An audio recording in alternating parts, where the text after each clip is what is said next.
নমস্কার বন্ধুরা, শুভবার্তা চ্যানেলে আরও একবার আপনাদের প্রত্যেককে সুস্বাগতম। সরস্বতী পুজো আমরা করি, কিন্তু সরস্বতী ঠাকুরের মায়ের হাতের বীণার নাম কি জানা আছে? জেনে নেব এই ভিডিওটি থেকে।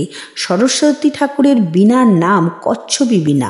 সরস্বতী পুজোয় বীণা কিন্তু শুধুমাত্র বাদ্যযন্ত্র নিছক নয়, এটি দেবীর ডান হাতে থাকে এবং সক্রিয় সৃষ্টিশীলতা ও জ্ঞানের প্রতীক। দেবী সরস্বতীর প্রত্যেক দিন প্রত্যেকটি মানুষের জিহ্বায় একবার করে আসে, সেটিকে ব্রহ্মমুহূর্ত বলা হয়। মনে করা হয় সরস্বতী মা যখন জিহ্বায় আসেন তখন যা বলা হয় সেটি ঠিক হয়ে যায়। তাই ব্রহ্মমুহূর্তে ভালো ভালো কিছু বলুন, যা যা মনের ইচ্ছে আছে সেগুলি বলুন।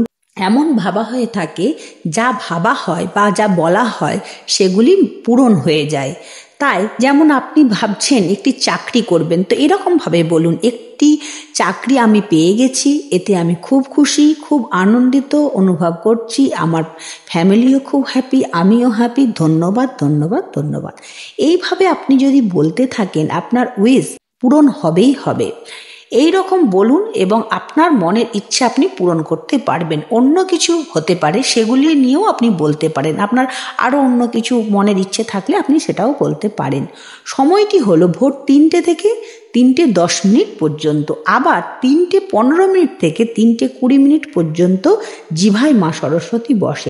আবার 3:15 থেকে 3:40 পর্যন্ত মা সরস্বতী বাগদেবী হিসেবে আমাদের জিহ্বায় অধিষ্ঠান করেন।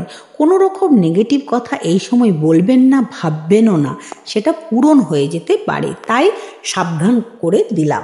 বা কাউকে খারাপ কিছু বলবেনও না, এটি হিতের বিপরীত হতে পারে, সেটা হয়তো আপনার ক্ষেত্রে এবার প্রযোজ্য হয়ে যেতে পারে। সরস্বতী দেবীর আরেক নাম হলো গায়ত্রী দেবী।